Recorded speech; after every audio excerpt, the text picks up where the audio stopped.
Once you bring some files into your Files panel, either by importing them or recording them, you can look at their properties. And that's what we're going to talk about in this tutorial. If you want to follow along, you need to get two files. Go over to the Working Files, Demo Files subfolder and double-click or select this one and click Open, AVI, video.avi. And what's going to happen when you do that might surprise you. It's going to take that file and split it into two. It's going to put the video file here, and then it's going to split out the audio into a separate file with a little asterisk after it. I'll explain that in a second. And then go over to Working Files, Multi-Track Sessions, and bring in 0405 Properties. All right.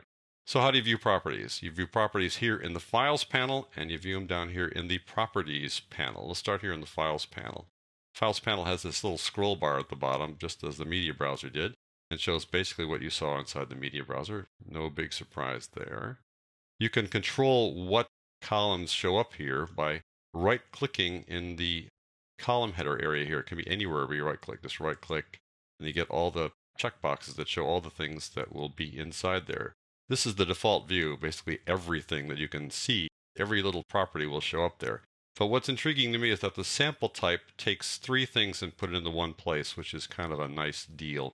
It takes the sample rate, the channels, and the bit depth, and puts them all in one place. So I'm going to uncheck these guys one at a time. You can't do them multiple times. You just have to do one at a time. And then I'm going to go down and add sample type.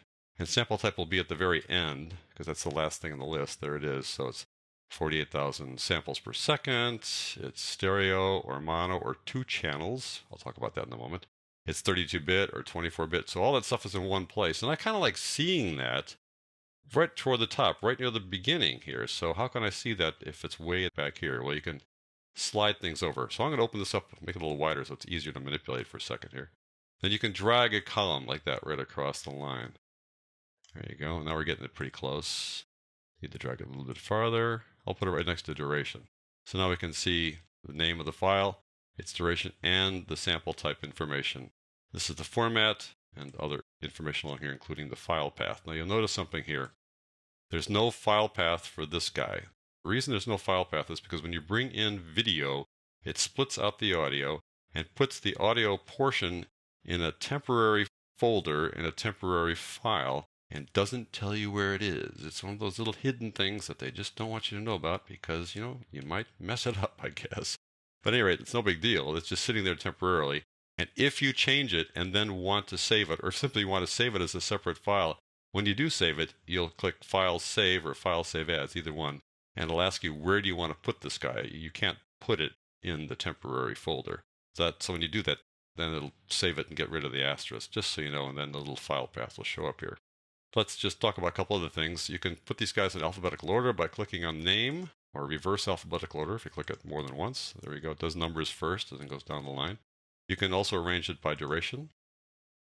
And all these things can be put into an order. You can put things in order based on the source format, and it'll bunch them all together, however that works. All these little things can be arranged simply by clicking the column header, including when you access them, meaning when you brought them in or when you actually used them in the project.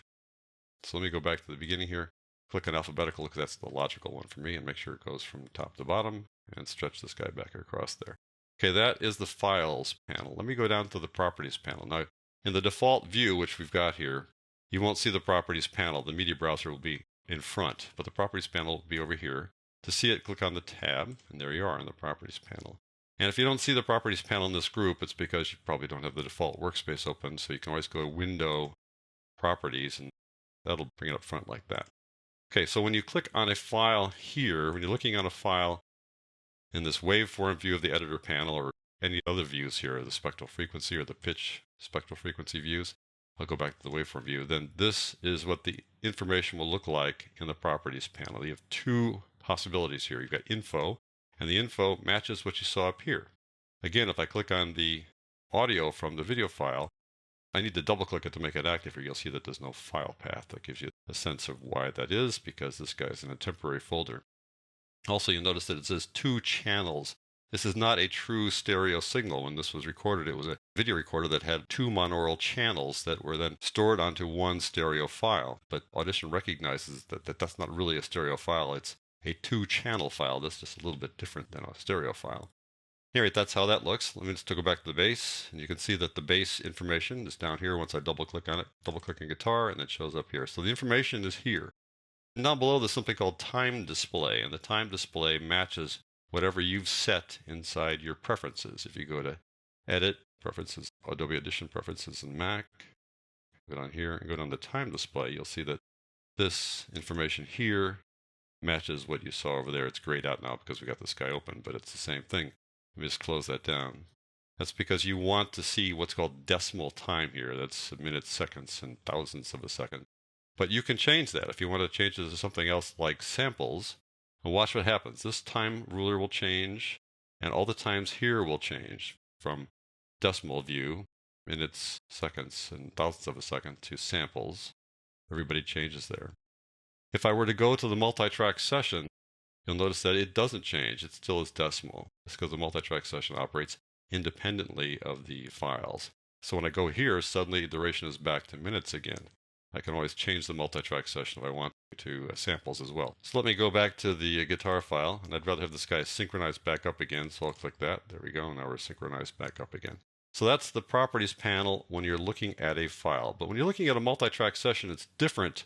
Let me just show you that. We're going to talk about multi-track sessions in much greater detail quite a bit later in the tutorial, but I want to show you that when you have a multi-track session open and the multi-track session is active, then it shows you that if you click on the multi-track session and click away from the file so that the file's not selected, the multi-track session information shows up over here, which has an additional line called metronome. So it's a little bit different than when you look at a clip.